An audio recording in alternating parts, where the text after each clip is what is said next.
Hey guys, happy hump day. I certainly feel the hump in the week. All right, so today we are talking about communication. Now, this can be in relationships, this can be in friendships, this can be in conflict, this can be on the job, whatever, wherever.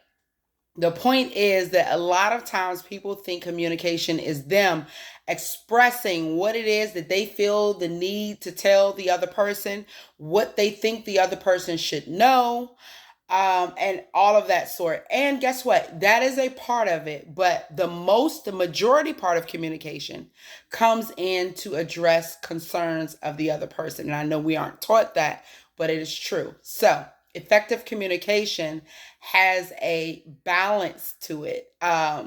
And so I'm going to teach you a method today for effective communication. But I wanted to first kind of get into some things with communication. Now, I want to use this example because this is an example that I think kind of speaks to what communication should be. And so I tell my teenagers, I'm like, if you asked your parent if you can go somewhere and they said no, and you turn around and say, well, that's not fair. Such and such is doing it. I don't know what's wrong with you or why you can't get with the times or whatever, however they respond, right? The problem here is that whatever concerns that the parent has are still not addressed. So you saying that to them has not helped them in any shape or form to feel like they were heard or that what they need done will be done. So I'm like, look, this is how you address that situation. You address it by first listening to them. What are their concerns? Okay. When you find out what their concerns are, address those first. Now, do you have a say so? Do you have feelings? Do you have wants and needs in this? Absolutely. But you're not going to get anywhere without addressing their concerns. You cannot go and blabber out all of the things you think that should be fixed or you think that's wrong or whatever without addressing their concerns because you're showing that you're not listening to them, yet you want them to listen to you. So I tell them, I say, look, this is what you do. You go to them and you say, Mom, Dad, I wanted to go to such and such house this weekend. And before you cut me off, just hear me out. I know that supervision for you is a concern. This person will be there. Grandma will be there. Aunt will be there, whatever. Here's their number. I'm also going to have my phone on to make sure that I am able to get your texts, your phone calls, and whatnot. And you can let them know, if this is the case now, because you got to consider and you got to implement. All right. So if they're saying something like, look, I don't trust this person or, I don't trust you to do the right thing or whatever, you can let them know I'm not doing anything that you wouldn't be pleased with that is against your morals and ethics and values and whatever, right? And so I've told teenagers this. We've talked about how that looks in a healthy way. And then we talk about how to talk about how you feel. Okay. So sandwich method. You give the first piece of bread, you give a compliment. Now, everybody likes a different sandwich. Some people turkey, some people peanut butter and jelly, whatever your middle of the bread is the truth.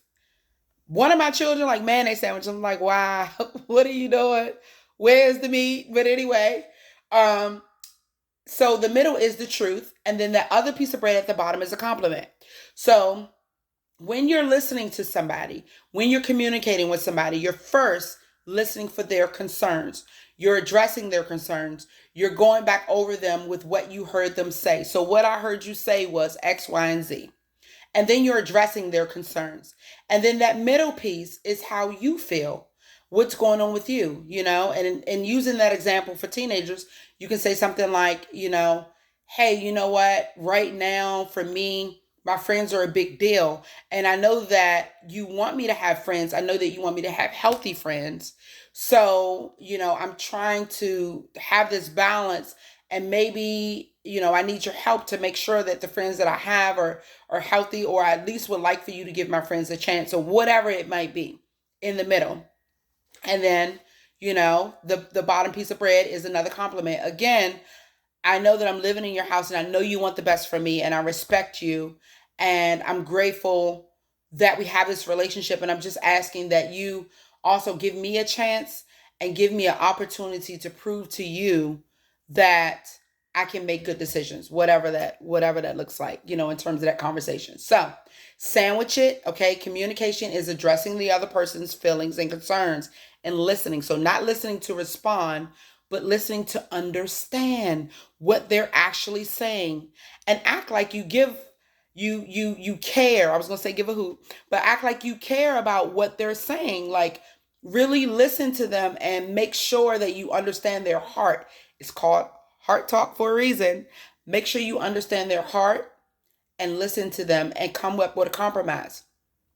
Communication is about compromise. Communication is about care.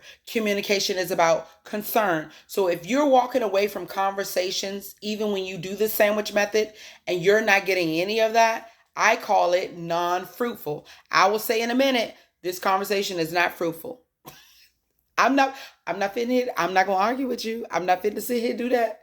It's not fruitful. It's fruitful when you all are able to talk things out. Now, if you find that every single time you do this method, you're going in love, you're going in care and concern, and you're walking away with an argument or defensiveness or judgment or confusion, then guess what? It might be better off for you to just stop communicating.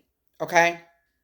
So, and in such a way that you expect something in return. And that's a whole nother video. But you can still communicate, but you have to go into it with disclaimers in your mind that you're not going to get anything from it. And you learn people. So if the person have a pattern of behavior of dismissing you every single time, then don't expect it. Why are you expecting things from people who can't give it to you?